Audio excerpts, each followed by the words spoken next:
Salut les photos, aujourd'hui on se retrouve pour une toute nouvelle vidéo. Alors aujourd'hui je vais vous montrer comment bien s'améliorer sur ces contrôles du genou. Alors il n'y a pas vraiment de technique magique, c'est de l'entraînement comme d'habitude. Mais je vais quand même vous montrer 2-3 astuces. C'est parti. Je me pose directement à la vidéo pour vous dire qu'il y a un concours cette semaine. C'est pour gagner 150 € d'équipement de la Juve. Alors pour participer, il faut juste s'abonner, partager, commenter et mettre un like. Sinon, bonne suite de la vidéo. Alors d'abord, avant de vous présenter ces astuces, je vais déjà vous présenter quelques types de contrôles. Il y a 3 types de contrôle du genou. Alors le premier, c'est souvent claque ici. Du coup, le problème c'est que la balle va plus rebondir. Du coup, vous prenez sur la partie dure. Voilà, la preuve, je pars en couille. Alors, le deuxième contrôle, ce sera plus vers. Voilà, et il va plus venir glisser sur votre genou. Et le troisième, un des plus efficaces, c'est ici dans le creux. Voilà, on sent bien. Juste pas essayer de ne pas toucher ces robinets, ça va vraiment faire mal. Alors, ce qui est bien avec ce contrôle, c'est que. Il va vraiment rester dans vos pieds, mais ce qui est bien avec le premier contrôle, si vous n'avez pas de joueur tout près de vous, si vous avez des grands espaces sur votre côté, n'hésitez pas de le faire parce que clac, et après c'est partir directement. Qu'avec celui-ci, regardez, hop, on part plus moins vite. Du coup, je vais vous montrer maintenant comment bien les faire, comment savoir bien exécuter son geste après. Donc je vais directement vous montrer ça avec une petite frappe à la fin. On commence avec le premier contrôle.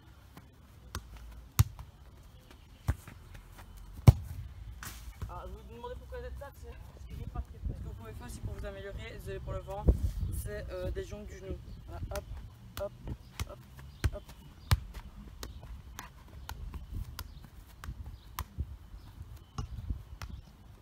Voilà. Ça c'est des petits tuyaux que je vous passe comme ça. Ça je passe directement au deuxième contrôle. Alors je vais vous montrer le deuxième contrôle. Très efficace après avec la frappe. Regardez, hop. Voilà, ça piquait. C'est pas grave, je passe directement au troisième contrôle. C'est pas pour des frappes, c'est pour bien savoir être à son aise quand on est plus serré ou quoi. Du coup je vais vous le montrer sans une frappe, avec un petit dribble. Ou avec une accélération juste après, regardez bien.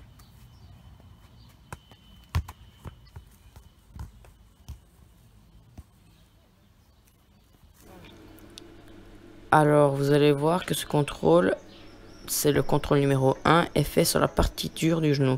Pourquoi sur la partie dure? Pour que la balle rebondisse plus vite.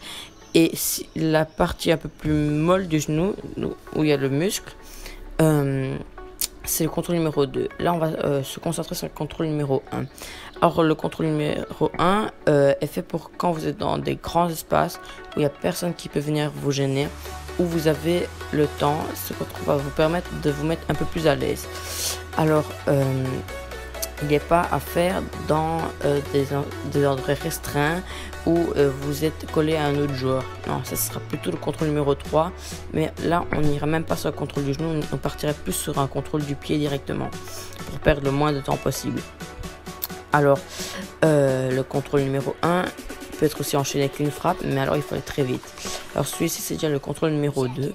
Le contrôle numéro 2 est un peu comme le contrôle numéro 1, mais plus compliqué à réaliser. Il faut être plus à l'aise, il va vous permettre d'être un peu plus à l'aise, mais est plus compliqué à réaliser. Alors, contrôle numéro 3 qui va bientôt arriver. Celui-ci est plus fait pour une accélération après, parce que il va vous permettre d'aller plus vite après, parce que la balle va retomber plus vite au sol. Mais si vous voulez vraiment chercher la vitesse directement, aller directement du contrôle au pied, ça ira plus vite. Le contrôle numéro 2 peut être aussi enchaîné avec une frappe.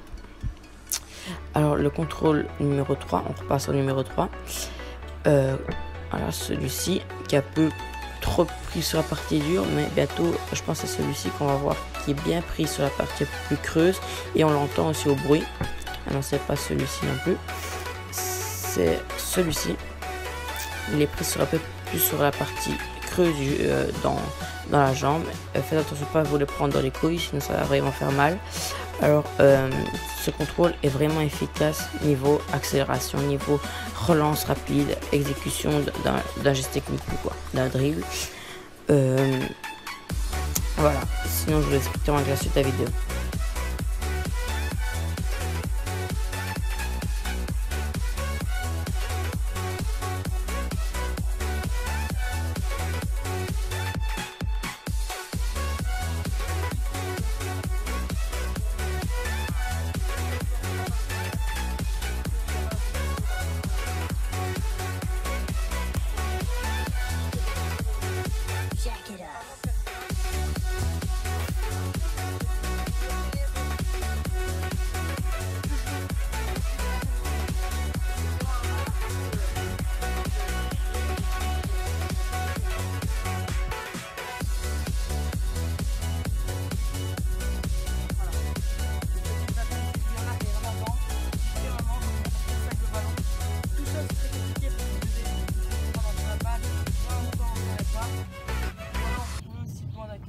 Ou acheter un sorte de trempe